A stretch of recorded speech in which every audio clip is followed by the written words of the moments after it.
Okay तो इस question में इन्होंने क्या बोला है, sodium chloride contains obviously sodium and chlorine in the mass of 23 as to 35.5. If 46 gram of sodium reacts completely, how much chlorine is needed to form NaCl?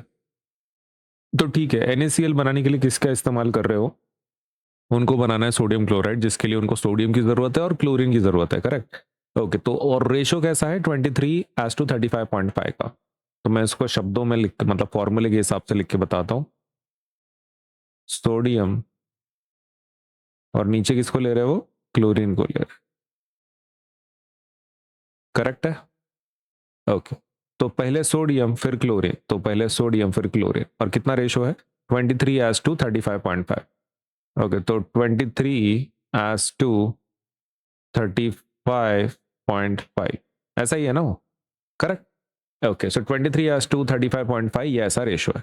अब ये कितना सोडियम ले रहे हैं, 46 ग्राम का सोडियम ले रहे हैं। कितने ग्राम का सोडियम ले रहे हैं, 46 ग्राम का सोडियम ले रहे हैं। 46 ग्राम का सोडियम ले रहे हैं, बराबर है। सोडियम कितने ग्राम का ले रहे हैं, 46। अब तो क्लोरीन कितना लेना पड़ेगा ये पूछ रहे हैं।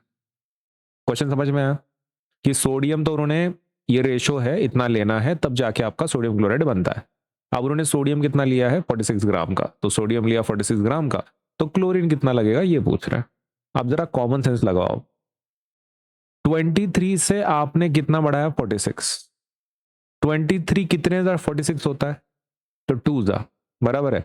अगर आप 2 से मल्टीप्लाई करोगे, अगर आप 2 से मल्टीप्लाई करोगे तो 23 इंटू 2 क्या होता है 46, बराबर है। Is it correct? 23 इंटू 2 46 मिलता है। डबल करना मतलब इन्होंने डबल किया, इन शॉर्ट जो भी उनका मास था उन्होंने डबल किया। तो क्या 35.5 को भी 2 से मल्टीप्लाई करना पड़ेगा? हाँ, you have to multiply the same thing, आपको आंसर मिल जाएगा, करेक्ट? इंटू टू कर लो। ओके इंटू 2 करने के बाद 35.5 इंटू 2 कितना होता है, 35.5 इंटू 2, तो that will be 2 5 10, 1 carry, 2 5 10, 1 carry 1, 2 3 6 plus 1 7, 71। तो 71 आंसर आ जाता है फिर। ओके सो नीचे आंसर कितना आएगा 71। ये समझ में आया?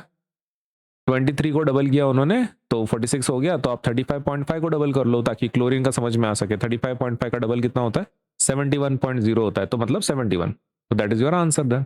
71 ग्राम्स का लगेगा आपको क्लोरीन, सही है। तो एग्जाम में कैसे लिखना है इसको, एग्जाम में कैसे लिखना है, ये डायरेक्टली ऐसा भी आप लिख सकते हैं, इज नॉट अ प्रॉब्लम, इस तरीके से भी आप लिख सकते हैं। या फिर अगर आपको स्टैंडर्ड जैसा सपोज क्वेश्चन में होता है, अगर वैसा अगर आपको लेना है तो वैसे भी कर सकते हैं। एक तो आप इस तरीके से करो, ठीक है, this is the one way to go for it. मैं आपको और एक बताता हूं तरीका। आपने कितना सोडियम लिया था 23 ग्राम, बराबर है। ओके तो मैं इसको इक्वेशन के फॉर्म में लिखता हूं। 23 ग्राम क्या लिया तुमने, सोडियम लिया, किसके लिए 35.5 ग्राम क्लोरीन के लिए। Is this correct? सही है ना। 23 ग्राम सोडियम लिया ताकि और 35.5 क्या लिया तुमने, क्लोरीन लिया, करेक्ट।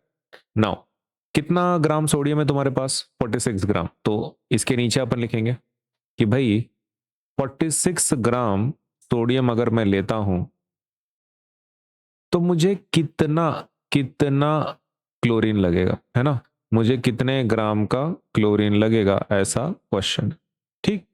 ओके तो आप क्या कर सकते हो, क्रॉस मल्टीप्लाई कर लो, ठीक है, क्रॉस मल्टीप्लाई। तो यहां पे आपको 23 का किसके साथ मल्टीप्लाई करना है, एक्स के साथ, और 46 का किसके साथ मल्टीप्लाई करना है, 35.5 के साथ। ओके तो let us do that. 23 into x, है ना, क्योंकि उसकी वैल्यू पता नहीं है अपने को, तो 23 इंटू एक्स क्रॉस मल्टीप्लाई कर लिया अपन ने, और दूसरा 46 इंटू 35.5, ठीक है, तो दैट विल बी 46 इंटू 35.5। अभी आपको x का वैल्यू चाहिए, x will be equals to 46 into 35.5 divided by 23। अब यहाँ पे जितना कट हो सकता है कट कर लो, 23 1 जा, 23 2 जा, एंड 2 इंटू 35.5 कितना आता है 71 आता है। ओके तो वैसे भी इसका आंसर क्या आने वाला है 71 ग्राम ही आने वाला है। तो एक तो तुम ऐसे करके बताओ या फिर ऐसा डायरेक्टली बता दो, आपकी मर्जी, मैंने आपको दोनों मेथड बताए। जो भी आपको अच्छा लगता है आप एग्जाम के लिए यूज करें। लास्ट में स्टेटमेंट लिख देंगे 71 gram of chlorine is required to form sodium chloride that is NaCl। 71 grams की जरूरत है अपने को फिलहाल।